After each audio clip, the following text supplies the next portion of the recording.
اعوذ باللہ من الشیطان الرجیم بسم اللہ الرحمن الرحیم ینوب عن المفعول المطلق المبین سبعۃ اشیاء۔ مفعول مطلق کی گفتگو جاری تھی۔ ہم نے کہا تھا کہ مفعول مطلق کی 3 قسمیں ہیں: تاکیدی، نوعی اور عددی۔ جو نوعی اور عددی ہے اس کو مبین بھی کہتے ہیں، مفعول مطلق کے مبین، یعنی وہ مفعول مطلق جو نوع یا عدد کو بیان کرتا ہے، اس لیے اس کو مبین کہا جاتا ہے۔ کہتے ہیں یہ مفعول مطلق کے مبین، یعنی مفعول مطلق کے نوعی اور مفعول مطلق کے عددی کے 7 چیزیں قائم مقام ہو سکتی ہیں: کل و بعض۔ کل اور بعض اس کے کیا مقام ہوتا ہے؟ مضافتین الی المصدر، جو مصدر کی طرف مضاف ہوتے ہیں۔ مثلا جد الطالب کل الجد، جد الطالب کل الجد، کل مضاف ہے جد کی طرف، پس یہ کل قائم مقام ہے، نائب ہے مصدر کا۔ مالا بعض المیل،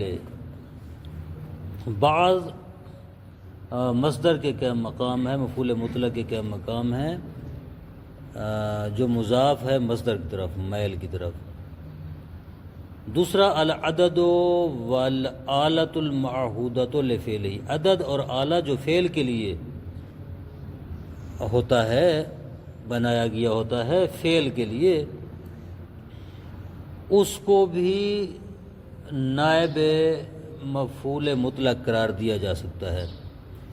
جولد المجرم 50 جلدتاً، 50 مفعول مطلق ہے جو عدد ہے۔ خوب وطعنتہ رمحا، رمح آلہ ہے، اس کو قائم مقام قرار دیا گیا مصدر کے، طعنتہ طعنا رمحا، یوں کہہ لیں آپ، یہ مصدر کے کیا مقام ہے، مصدر حذف ہے اور مصدر کے مقام پہ یہ آیا ہے۔ الضمیر، تیسرا ہے ضمیر جو مفعول مطلق کے مبین کے کیا مقام ہوتا ہے۔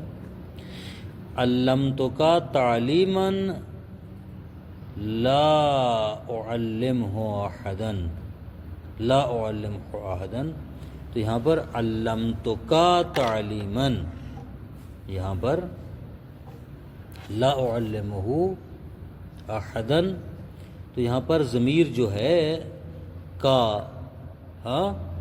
قائم مقام ہو رہی ہے، اس کے نائب مفعول مطلق کے قائم مقام ہو رہی ہے۔ الصفۃ خاطبتہ احسن الخطاب، احسن خطاب، احسن جو ہے یہ صفت ہے، وصف ہے جو قائم مقام ہے مفعول مطلق کے۔ النوعیت والہیئت، نوعیت اور ہیئت یہ بھی جو ہے قائم مقام ہوتے ہیں مفعول مطلق مبین کے۔ یموت الکافر میتۃ سوع، اب نوعیت ہے یہ، میتۃ سوع نوعیت ہے جو قائم مقام ہو رہی ہے کس کے؟ مفعول مطلق مبین کے یا نوعی کے۔ یعیش المومن عیشۃ راضیۃ، یعیشۃ راضیۃ، عیشۃ راضیۃ، ہاں یہ کیا مقام ہو رہا ہے، ایک حیات ہے، ایک حالت ہے خاص جو قائم مقام ہو رہی ہے نوع کے یا عدد کے، مفعول مطلق مبین کے۔ الاشارہ تو، اور اشارہ جو ہے یہ بھی مفعول مطلق مبین کے کیا مقام ہوتا ہے؟ اکرمتہ ذالک الاکرام، ذالک کا مقام ہو رہا ہے، نائب مفعول مطلق کے مبین کا نائب فعل بن رہا ہے۔ ما و ایو الاستفہامیتان او الشرطیتان، ما اور ایو استفہامیہ ہوں یا شرطیہ ہوں، یہ مفعول مطلق کے مبین کے کیا مقام ہوتی ہیں۔ ما تکتب خطک، ما یعنی ای عیش تعیشو، عج اور ما یہ دونوں مفعول مطلق کے کیا مقام ہیں۔ وما شئت فجلس، یا ایا سیرن تصر اسر، دونوں میں ما اور ایہ جو ہے یہ مفعول مطلق کے مقام ہے۔ فائدہ هذه جميعها تنصب على المفعولیت المطلقہ، یہ مفعول مطلق ہونے کی بنیاد پر یہ ساری چیزیں جو ہیں، جو ساتھ کی ساتھ چیزیں بیان کی گئی ہیں، یہ منصوب ہوتی ہیں۔ کما ينصب المصدر، جیسا کہ مصدر یعنی مفعول مطلق منصوب ہوتا ہے، یہ منصوب ہوتی کیوں؟ لنیابت عنہا، چونکہ یہ اس کے نائب ہے، ٹھیک ہے۔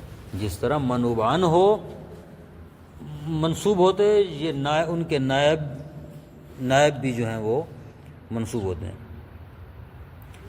ان الفعل الناصب للمفعول المطلق، وہ فعل جو مفعول مطلق کو نصب دیتا ہے، مفعول مطلق کو نصب دینے والا فعل، یحذف وجوبا فی 5 مواضع، 5 مقامات پر اس کو وجوبی طور پر حذف کر دیا جاتا ہے۔ وَإِذَا كَانَ الْمَصْدَرُ بَدَلًا، اذا كان المصدر بدلا من فعلی، پہلا مقام جب مصدر فعل کے بدلے میں آئے، قیاما ولا قعودا، یہاں پر قیاما فعل کے کیا مقام ہے؟ فعل کے بدلے میں آئے، قعودا بھی فعل کے بدلے میں آیا ہے، تو یہ دونوں اپنے اپنے فعلوں کے قائم مقام ہیں، ان کے بدلے میں ہیں، لہٰذا یہاں پر ان کے عامل یعنی فعل کو حذف کر دیا گیا ہے وجوبی طور پر۔ قیاما لا قعودا اصل میں کیا تھے؟ قم قیاما ولا تقعد قعودا تھا، ٹھیک ہے۔ ان کے فعل کو حذف کر کے ان مفعول مطلقوں کو اپنے فعلوں کے کیا مقام ٹھہرایا گیا ہے، ان کے بدلے میں لایا گیا ہے۔ فائدہ وَهُوَ قِيَاسِيٌ فِي الطَّلَبِ امراً و نہیاً و دعاً او استفہاماً للتوبیخ او التعجب، کہتے ہیں یہ یعنی مفعول مطلق کے فعل کا وجوبی طور پر حذف ہونا قیاسی ہے، یعنی قاعدہ ہے، قاعدہ کلیہ، قاعدہ قانون ہے، کس میں؟ فی الطلب، فعل طلب میں، چاہے وہ امر ہو، نہی ہو، دعا ہو، استفہام ہو، استفہام توبیخ کے لیے آئے یا تعجب کے لیے آئے، جس معنی میں بھی ہوں، جب فعل طلبی ہوں اس وقت قیاسی طور پر فعل کو حذف کر دیا جاتا ہے اور مفعول مطلق اس کے بدلے میں آتا ہے۔ جیسے ضربن الجانی، ضربت ضربن تھا، فعل کو حذف کر دی کہ ضربن کو اس کی جگہ پر لے کر آئے ہیں۔ واجتہاداً لا تکاسلاً، اجتہاداً لا تکاسلاً، یہاں پر بھی اجتہد اجتہاداً، ہاں اس کی حذف ہے یہاں پر۔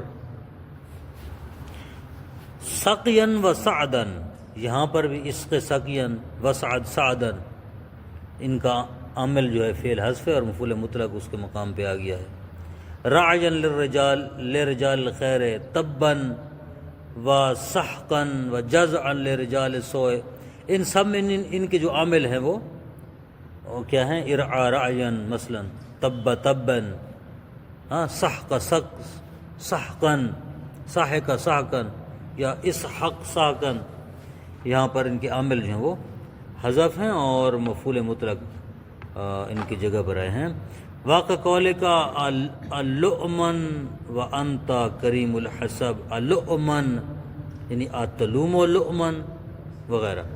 واقع قول کا سجنن و قتلاً و اشتیاقاً و غربتاً، ان کے عامل یہ چاروں جو ہیں مفعول مطلق، ان کے عامل وجوبی طور پر جو ہے وہ حذف ہیں حمزہ استفہامیہ کے بعد، چونکہ استفہام ہے وغیرہ۔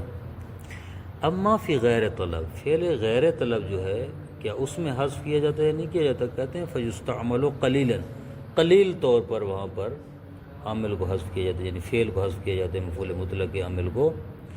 کقولہم عند تذکر النعمہ، جس طرح کوئی نعمت ملے نا تو انسان کہتا ہے حمدن و شکرن لا کفرن، اصل میں کیا تھا؟ احمد و حمدن، اشکر و شکرن، ہاں، لا اکفر و کفرن، میں حمد کرتا ہوں، شکر کرتا ہوں، کفر نہیں کرتا، تو یہاں عامل کو حذف کر دیا گیا ہے۔ وعند تذکر الشدت، جب کوئی سختی ہو اس کو یاد کرنے کے لیے صبرن لا جزعن، یعنی اس میں صبرن لا تجزع جزعن، صبر کرو جزا نہ کرو، یہاں بھی عامل کو حذف کیا گیا اور مفعول مطلق اس کی جگہ پر آیا ہے۔ وعند ظہور معجب، تعجب کے وقت، عجباً، ہاں، عند الامتثال، امتثال کی وقت، سمعا و طاعتا، عند خطاب مرضی عنہ، وہ خطاب جس سے انسان راضی ہوتا ہے، جو اس سے انسان کو پسند ہوتا ہے، اس وقت بھی عمل کو حذف کیا جاتا ہے مفعول مطلق کے. افعل ذالک کرامتا و مسرتا میں عامل حذف ہے. عند خطاب مغضوب علیہ، مغضوب علیہ کا خطاب جو پسند نہیں ہے، مغضوب علیہ. لا افعل ذالک لا قیدا ولا ہما، اذا اتی بہ تفصیلا لعاقبۃ ما قبلہ، جب یہ ما قبل کے انجام کی تفصیل بیان کرنے کے لیے آئے تو اس وقت بھی وجوبی طور پر مفعول مطلق کے فعل کو، ناصب کو حذف کر دیا جاتا ہے. یہ دوسرا مقام ہے. جیسے الناس یجاہدون للموت اما خلاصا و اما ہلاکا، ہاں، یہاں پر جو ہے اما کے ذریعے ما قبل کی تفصیل کی گئی. الناس یجاہدون للموت، لوگ موت کے لیے جہاد کرتے ہیں، اما خلاصا یا موت سے چھٹکارا حاصل کرنے کے لیے، و اما ہلاکا یا ہلاک ہونے کے لیے، یا چھٹکارا حاصل ہو جاتا ہے یا کیا ہے وہ ہلاک ہو جاتے ہیں. تو یہاں پر یہ خلاصاً اور ہلاکن یہ پہلے جملے کی تفصیل ہے. یہ الناس یجاہدون للموت اس کی تفصیل میں آئے تو یہاں بھی خلاصاً اور ہلاکن کا جو ناصب ہے یعنی عامل ہے، فعل ہے، اس کو حذف کر دیا گیا ہے، اور خلاصاً اور ہلاکن کو اس کے کیا مقام قرار دیا گیا. فشد الوثاق اما منن بعد و اما فدان، فشد الوثاق، ہاں، یہ جملہ ہے، یعنی آپ یوں کہہ کہ مبہم، اس کی تفسیر اگلا جملہ کر، اما منن بعد و اما فدان. اب منن اور فدان یہ مفعول مطلق ہے، ان کے عامل کو حذف کیا گیا ہے. متا، تیسرا مقام، متا کرر المصدر المسند الی اسم ذات او حسر او عطف علیہ مصدر، کہتے ہیں کہ جب مصدر کو مکرر یعنی دو مرتبہ ذکر کیا جائے، مصدر کو دو مرتبہ مکرر ذکر کیا جائے، المسند الی اسم ذات، جب وہ مصدر اسم ذات کی طرف اس کا اسناد ہو، اسم حدث کی طرف نہ مصدر کی طرف بلکہ اسم ذات کی طرف اس مصدر کا اسناد ہو، اور اس مصدر کو دوبارہ ذکر کیا جائے، مکرر تکرار کیا جائے اس کا. او حسرا، یا مصدر میں حصر کیا جائے کلام کا. او عطف علیہ مصدر، یا مصدر کے اوپر ایک اور مصدر کا عطف کیا جائے.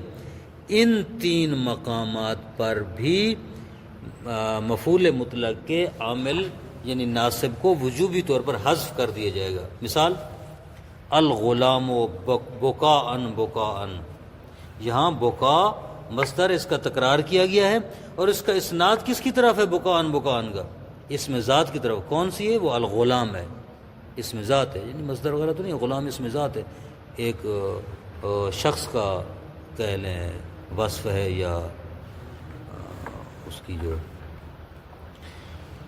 صفت ہے. الغلام بکاء بکاء، یہاں پر بکا بکا مصدر کا تکرار ہوا ہے، عامل حذف ہے، یعنی بکا بکا، یوں کہنے الغلام بکا بکاء بکاء، ہاں پھوٹ پھوٹ کر رویا، ہاں یوں کہتے ہیں غلام پھوٹ پھوٹ کر رویا. وما انت الا سیرن، سیرن مصدر ہے، مفعول مطلق اس کے عامل کو جو ہے حذف کیا گیا ہے. کیوں؟ اس لیے کہ سیر میں پوری بات کا جو ہے حصر کیا گیا، یعنی تو نہیں ہے مگر چلنے والا، تو اس مصدر کے اندر سارا کلام کا جو ہے حصر ہے، اس لیے یہاں پر وجوبی طور پر اس کے عامل کو حذف. ما انت الا سرتا سیرن، یوں کہ سرتا سیرن، سرتا عامل جو حذف ہے. المریض لا اکلا ولا شربا، یہاں عقل بھی مصدر ہے، شرب بھی، عقل کے اوپر شرب کا جو ہے عطف کیا گیا ہے، تو اس صورت میں بھی وجوبی طور پر حذف کیا گیا ان کے عمل کو، یعنی گویا کہ یوں ہے المریض لا یاکل عقلا ولا شارب ولا یشرب شربا، نہ کچھ کھاتا ہے نہ کچھ. اذا کان المصدر مؤکدا لنفسه، چوتھا مقام جہاں پر وجوبی طور پر عامل کو حذف کیے جاتے ہیں مفعول مطلق کے، وہ یہ ہے کہ جب مصدر اپنے آپ کی تاکید کر رہا ہو، وهو الواقع بعد جملۃ لا تحمل غیرہ، یہ ایک ایسے جملے پر مشتمل ہوتے ہیں جو اس کے علاوہ کسی اور چیز کو متحمل نہیں ہوتا، فقط وہی مصدر ہوتے اور کچھ نہیں ہوتا۔ لہو علیہ الف عرفن، لہو علیہ الف عرفن، یا عرفن مصدر ہے، اس کا عامل جو وہ حذف ہے، کیونکہ ایک ایسے جملے کے بعد آیا ہے جس جملے میں صرف یہی ہے۔ وَلَهُ الْمِيرَاثُ شَرْعًا، شرعاً بھی یہاں پر مفعول مطلق ہے، اس کا عامل حذف۔ مَتَى اسْتُعْمِلَ الْمَصْدَرُ لِدَفْعِ مَا فِي الْجُمْلَةِ الَّتِي قَبْلَهُ مِنْ احتمال المجاز، اگر مصدر آئے، مصدر اور مصدر سے پہلے والے جملے میں کسی مجاز کا احتمال ہو کہ یہ جملہ آیا حقیقت پر دلالت کر رہا ہے یا مجاز پر، یا اپنے معنی پر اس کی دلالت وضعی اور حقیقی ہے یا مجازی ہے، کیا ہے، تو اس احتمال مجاز کو دور کرنے کے لیے مصدر کو لے آتے ہیں، یعنی مفعول مطلق کو لے آتے ہیں، وہاں پر بھی عامل کو حذف کیا جاتا ہے، صرف مفعول مطلق آتا ہے۔ انت اخی، انت اخی کا، تو میرا بھائی ہے، بھائی کیا تو میرا حقیقی بھائی ہے یا مجازی بھائی ہے، ٹھیک ہے، یعنی مجازی ہونے کا بھی احتمال ہے، ہو سکتا ہے ویسے کس طرح مومن کا بھائی ہے، اس عنوان سے ممکن ہے وہ کہہ رہا ہو میرا بھائی ہے۔ جب اس نے کہا حقاً تو پہلے مجاز کے احتمال کو اس نے ختم کر دیے کہ یہ میرا حقیقی بھائی ہے، تو یہ حقاً مصدر ہے، مفعول مطلق، اس کے عامل کو حذف کیا گیا ہے، وجوبی طور پر یہ عامل نہیں آئے گا، صرف مفعول مطلق آئے گا جو اپنے عامل کی جگہ پر آئے گا۔ صلی اللہ علیہ محمد وآلہ وسلم۔